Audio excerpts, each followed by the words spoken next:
these new guidelines were designed to go that route, but it is supposed to be this partnership. And by and large, it's been a great one. Yeah. I don't know if Philip was asking this question, but I think Philip might have been asking, is there opportunity for rulemaking before you have to affirm or deny, approve or deny the, yes, that's what I was asking. Deny the S&P?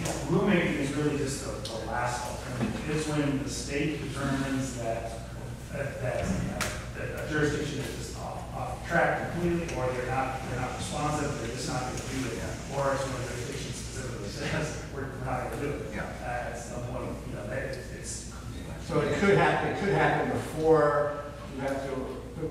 It could happen without us sending you something. well, right. If it language, you guys just decided we're just going to stop talking ecology. Right. It We just, have to deny that right now. right. So you could rulemaking without a denial of what we have now. What, I think what we need is a letter from them formally saying, we're not going to respond to your required changes. Right. So that would be, I think, And your last formal action. Got it. Got it. So follow up, again, thinking procedurally here. If you entered into rulemaking, and understanding that will take some time, but if you entered into rulemaking, you ultimately promulgate a rule. I'm guessing, just as anything we adopt will be challenged, anything that you would promulgate would probably be challenged by somebody. But here's the question. Would it be in effect and presumed valid until overturned? So in other words, when you promulgate a rule, do we have a new S&P until such time as it gets overturned? Yeah, these are the kinds of questions we have explored around the conference tables, and it's uncharted territory. So I presume, yeah, the rule would be in effect unless it was overturned or appeal or some other action. I think the question is, okay, so now we've adopted your master program by rule. You have to implement this master program. A year down the road, you want to make an amendment to your master program? Do we have to, I mean, if it's never locally adopted, do we have to do formal state rulemaking every time we're changing your local master program? You can see all the reasons why this is not a good idea. Yeah. But it's what we have, it's what's in our rules. Well, we really take a lot of pride in a lot of the work that's gone into this, and have very much valued the partnership with Ecology.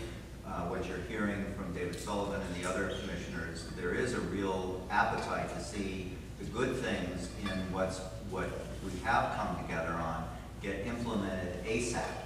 And so that's part of the reason I'm pursuing this, is because there's a real desire not to keep putting this off, but get the good things in place as soon as possible. Sure, I agree. I guess I would just urge you to just take into consideration some of the feedback you've heard today from people that are pretty smart people about this stuff and are really up to date with the science and are continuing to look forward about how to get better. So I'm just hoping you can at least take that into consideration. Consider the offer of sitting down with a group of our folks and some of the other agency folks and thinking about, maybe just looking at this in a different way and seeing if we can make something, work that would, appropriate amount of this use in this county, and at least explore that before we go down this fairly draconian path. That I don't even know what it will want. I mean, again, if we have to go through our rulemaking, we're obligated to then respond to the comments that we get in that rulemaking. So while we may want to bring in, basically what the county has already developed and then add our own, agriculture language, if in that process of the small business environmental impact statement that we're required to do in rulemaking, that points to some other change that we really need to take, or if we get public comment, it's just, it could. Let's go back to question 2. Let's start over. We discussed this one pretty much ad nauseum, but the one thing we didn't come up with from the state was, is there an answer to the question whether the state would consider a prohibition? Well, I think this was a sort of hypothetical, or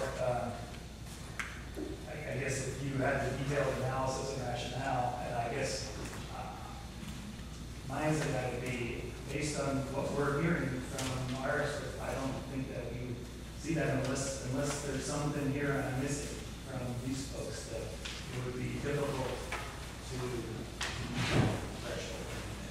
I don't know. Well, I guess I would just add, kind of picking up on what you just said, Brian, and focusing back to an earlier conversation about collaboratively engaging the science and going back and looking at the inventory and characterization and trying to figure out, okay, what places, and one of these questions actually speaks directly to that, but in what area could methane aquaculture effectively and ecologically protectively be done?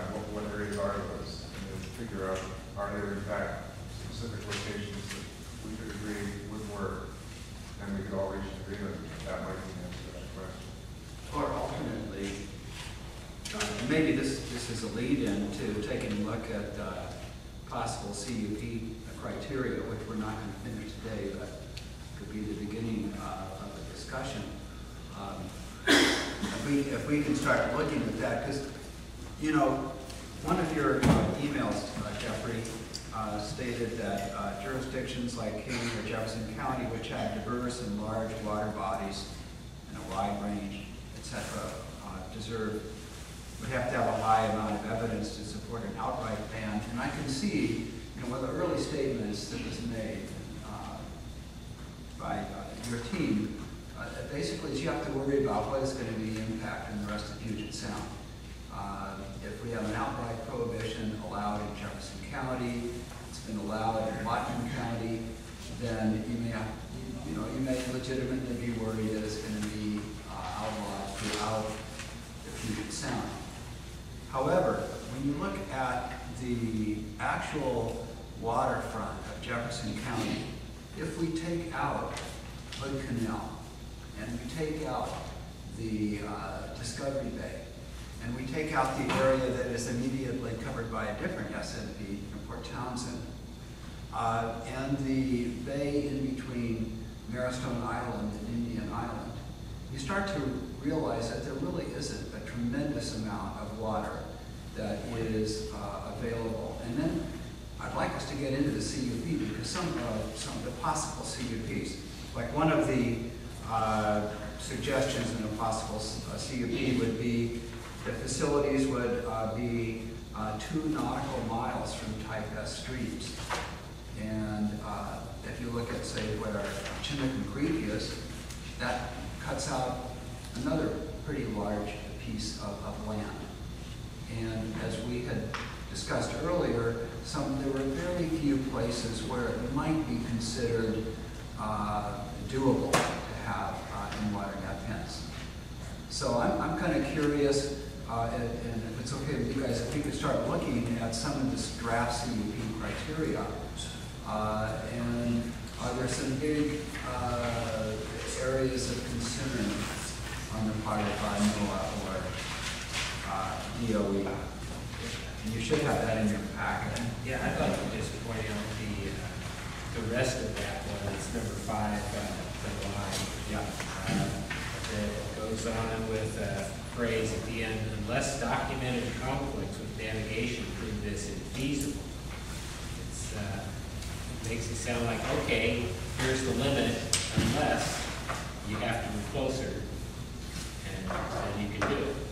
It's like, well, wait a second.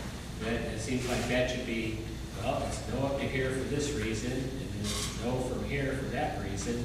Well, that takes care of that stretch, instead of saying, well, we have to. So maybe let's just, I just want to make sure I'm all on the same page here, what we're looking at here. So what is this language? Where did this come from? This is new language, I think. So, Michelle, Yeah, these are provisions you can see there that it's noted that these are paraphrased. So these are essentially shorter versions of primarily of what's currently in the October 31st matrix for the county's response to Ecology's required recommended changes. So for anybody who reviewed those really specific provisions, which are proposed code language, these are just essentially trying to capture the ideas of those without as much language, I suppose, with the exception that there's a couple added on the end number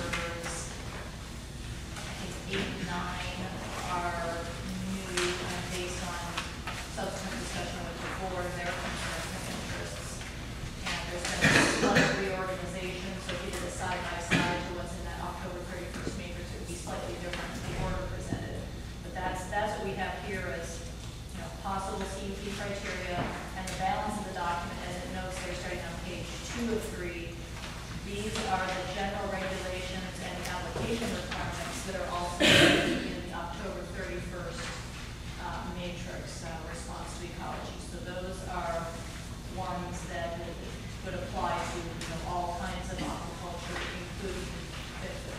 And was, So Michelle, did you give this information on 2 nautical miles from pipe estuary and the other kind of? Right, so we've been through a couple of various versions of these along the pathway, of course, and so the original intent was to go more broadly, try to avoid that duplication that we've talked about earlier today, and reference to some of the key documents, the 86 interim guidelines, the 86 siting study, the 88 visual impact study, and most importantly, the 1990 final programmatic EIS. So instead of kind of where we started is instead of pulling every little detail of those documents in as specific provisions of our code, we tried to reflect on them more broadly and just sort of reference to them. But of course, through the dialogue and the changing and the editing of the ideas and addressing concerns that come up, it's more. And so, yeah, what's on this handout here is a paraphrased version of where the county landed last with the October 31st response. That was the one where you did about high intensity reservations, right? The October 31st version prohibited in-water finfish aquaculture, but allowed upland and conservancy and high intensity. You may be thinking of one map. I think I have a few extra handouts. This is a bit of a timeline that we've used with the board. I'll bring over a couple copies just to remember, yeah, where we've been back and forth, sort of on a sliding scale of more or less allowances, I guess you could consider it.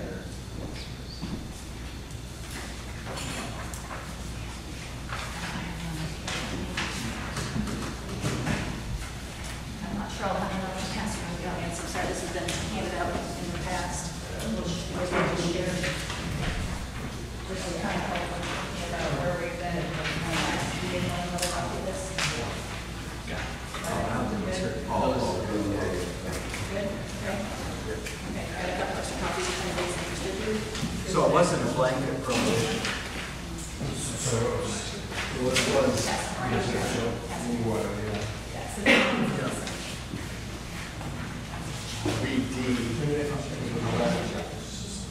so the page 2 and 3 language is the original, the final language that ended up in the October version. That was the version that included an outright prohibition of in-water fish aquaculture. What you have on the first page and the top of the second page is proposed language for it. If we're going to potentially allow in-water aquaculture, fish aquaculture, these might be against the conditions. And did those come from an earlier draft? What you see on page 1, Yeah. top of 2, is for the most part paraphrased from what's in the October 31st response. The deal is that we left in a lot of the criteria that would apply to a conditional use allowance in anticipation that if the prohibition didn't stand and it just got overturned to an allowance by conditional use, we'd already had the criteria ready to go, so we didn't lose those details. Okay, thank you. And for further background, the previous one we had, which was 120709, prior to that version, we had all of these conditions, and we stripped them out because we prohibited them. And when he came back and said CUP, we didn't have any of those conditions. So if you were going to sell us on a CUP, these would be a starting place for you to say, well, have I done everything here to show that Jefferson County that you're protected enough with the CUP? And you'd look at this and you'd say, are these numbers still accurate from back in 86 and 1,500 feet, 300 feet there, those kind of things? Or do we have new data that says it might be different or more? And, is every concept that would be a CUP here? Like I read through it, and one concept from farming is fallow. Let the field rest for a while. That's not in here. Okay. Are there things like that come up and you say, well, okay, I'm going to sell Jefferson County on this, and we've got to go sell the citizens, and this is what you gotta have a CUP. If you're gonna do a model CUP, because you may have to deal with this in the next county down the road. I would say that's basically, yeah, the process we would want to go through. I think we could, again, bring in some folks that we can, lawyers looking at it. I'm not sure where this particular standard comes from, so just having a conversation about some of those things. And I think, again, the question is that are you, sort of, in the end, appropriately allowing for the use in this sort of protective way? But, or have you moved into this, we were discussing earlier, basically prohibited everywhere. And I think that's the question I would have, and I don't know if you've done this analysis yet, but if in applying these various conditions, especially the ones that are spatial, can be within X feet of this, in doing that and thinking about what's already closed, what's left. Do we know that from this or not? So I put you on the spot for that now, but I think that would be what we're looking at. Brian, what I'm hearing though is, and correct me